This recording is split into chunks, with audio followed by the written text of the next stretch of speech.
Hello, good day everyone, and welcome again to another video lecture sa Math 222 Calculus 2, sorry. So last time natay case 1, case 2 no, ang case 1 kay ang imong denominator q of x kay ma-factor nimo sa completely into linear factors na walay factors nga nagbalik. Ang case 2 is ma-factor out nimo completely ang q of x pero ma-factor nimo ang q of x into completely no linear factors pero na ay isa ka linear factor atong nagbalik. Diri sa case 3 is, what if na-factor nimo ang q of x completely pero naay quadratic siya nga factor, no? Ang katong quadratic nga factor kay irreducible, meaning dili na siya ma-factor pa gyud completely into duha ka factors nga linear. So, muna itong i-discuss from diri sa case 3. So, ito na siya isulat. That is case 3. Okay? Our q of x contains irreducible quadratic factors. Quadratic factors. So, none of which are repeating. So, meaning, walay nagbalik. Naatuod siya irreducible quadratic factor pero wala ni isa ato sa quadratic factor niya magbalik. Okay? So, suppose that q of x has the factor ax squared plus bx plus c, okay, where b squared minus 4ac is less than 0, meaning di na siya ma-reduce into linear factors. Then, ang imong kuhan, r of x divided by q of x, no, that is equal to some terms, no, nakakabaloon sa mga terms dira, linear ba siguro or quadratic ang mga denominators. Anyway, naagid na siya nag-exist. Ax plus b divided by ax squared plus bx plus c. Okay?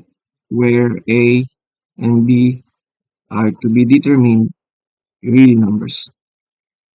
Okay? So, ma-factor nimo ang imong denominator q of x completely pero naa sa quadratic ni factor niya.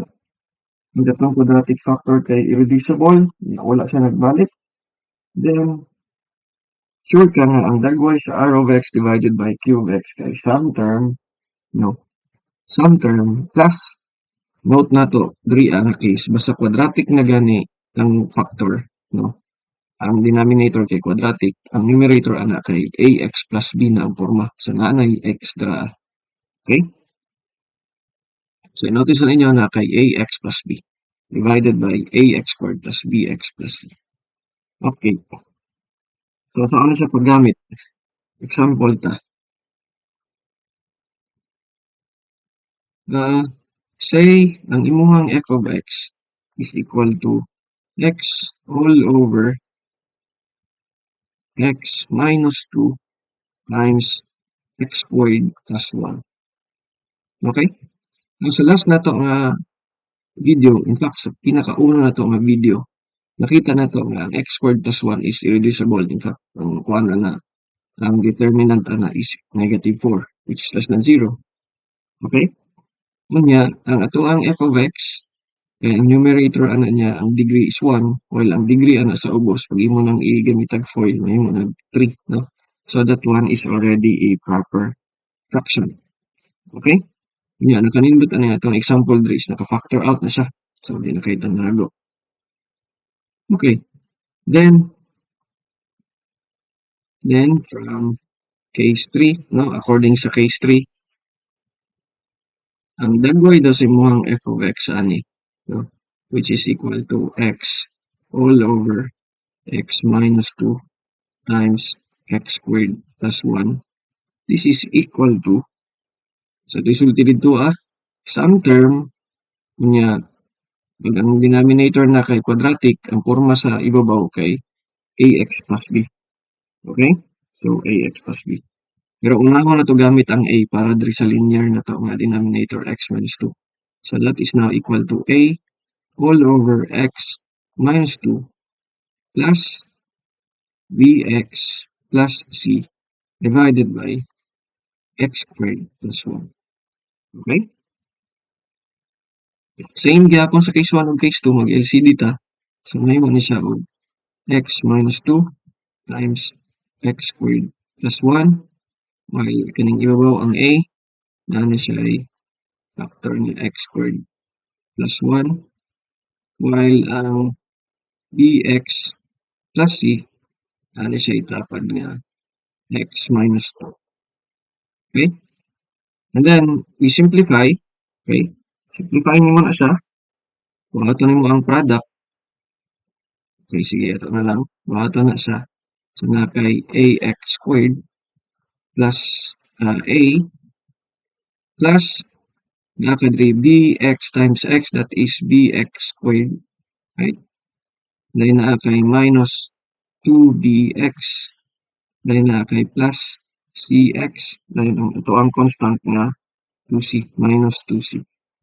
All over the denominator x minus 2 times x squared plus 1. Okay? So, I hope di daot na recording kay naglag ang laptop. Okay. So, pag i-multiply na to na siya, multiplyan na to ang left hand side o right hand side sa to ang denominator. So, meaning, ang x di ay, no? Itong sagulang tanan ang mga na ay x squared, ang tanang x, ang tanang constant. So, ang x di ay is equal to a plus b, no? Times x squared plus minus 2b minus, of course, okay, plus c times x. Okay? Dahil ang ato ang constant that is plus a minus 2c. And this is equal to x daw. Kanang right hand side na to is equal sa to ang left hand side which is equal to x. So, gikan dira, ang kasultita nga ang a plus b day, kaya itong left hand side wala man ay term dira nga x squared. So, this is equal to 0. Dahil ang minus 2b plus c, that is equal to 1 kaya ang coefficient diri sa to ang x sa left hand side is 1 man. And ang to ang constant a minus 2c is equal to 0. So, this is our equation 1, this is equation 2, and this is our equation 3. Now, equation 1, nagsulti na siya sa tuwa nga ang a daw is equal to minus b. No? So, ang a, it turns out nga is equal to minus b. So, gikan na siya sa equation 1. Now, gikan dra ato nang ibutang diri sa to ang equation 2 ug 3. E dahil mag-elimination ta. So, mahimo ni siya og 2b plus c equal to 1. That is our equation 2. Unya, ang kaning sa equation 3 na to, ang a, pwede na to nag-minus b. So, mahimo ni siya og minus b, no? Minus 2c equal to 0. Ug mo na siya nga to ang modified nga equation 3. Okay? Now, gusto ta mag-eliminate. Sa ato na pag-eliminate, ang ako nakita dre is mag-multiply ta sa to ang equation 2 by 2, no? And then i-add na to na sa ato ang equation 3. So, mahimo na ni siya og minus 4b plus 2c, no? Equal to 2. That is our modified equation 2. Dayon na kay minus b na sad minus 2c, that is equal to 0. That is now our modified equation 3. Then you add them. Now you add the two equations. So you get 5b, and that is equal to 2, implying that our b is equal to negative 2 over 5. Okay? Now, kaya na naman tayo value para sa b. According sa ito ang equation 1, ang a daw is equal to negative b, no? So, this implies now that our a is equal to negative of b, or negative of the negative of 2 over 5, and that is 2 over 5. Okay? Now, kung tanaw na to ng equation 3 na to, dra, Ang sisulti sa equation 3. Ang sulti sa equation 3 is ang C, no, is equal to A divided by 2. No? Muna yung sulti sa equation 3, tanawon na i-simplify lang na. So, nakakaya minus 2C is equal to minus A, divide mo by negative 2 both sides. So, nakakaya C is equal to positive A all over 2. Pero unsa man ato ang A? Ang A is equal to 2 over 5, no? Multiply mo nag 1/2, and that is equal to 1 over 5. And therefore, our C is equal to 1 over 5. Okay? And our A is equal to 2 over 5. So that are these are now the values for A, B, and C. So thus, A is equal to 2 over 5, B is equal to the negative of 2 over 5, and C is equal to 1 over 5. And therefore, right, therefore, ito ang kuan gain na fraction x all over x minus 2 times x squared plus 1 is equal to, right, A all over x minus 2, right, plus ito ang B, no, plus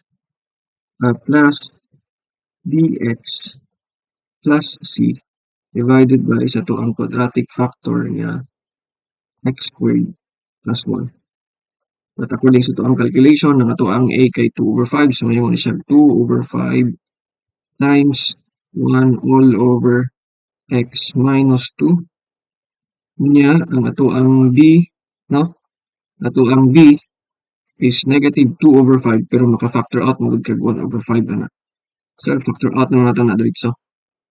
In fact, pwede tayo mag-factor out na lang ano. Okay, sige. 1 over 5 na itong i-factor. So, 1 over 5 times na kay ang kauban ni x dra is minus 2. No? So, na kay minus 2, 2x. Na ito ang c is 1 over 5. So, may lang na siya og 1. Open close parenthesis. Para dito maglibog. All over x squared plus 1. And that is now our final answer. No? So, sa dali nga case, ang x all over x minus 2 times x squared plus 1 di ay kay pwede na siya masulat as 2 over 5 times 1 over x minus 2 plus 1 over 5 times negative 2x plus 1 divided by x squared plus 1. So, diyan na mag-end ang ato ang discussion sa case 3 o iyang example and na-apply case 4. So, again, I suggest nga i-download ninyo ning lecture notes, no? Kay kaning mga examples diri gamito na to ni inig mag-solve na ta og integral. Okay? So, I'll end it here and I'll see you on the next video.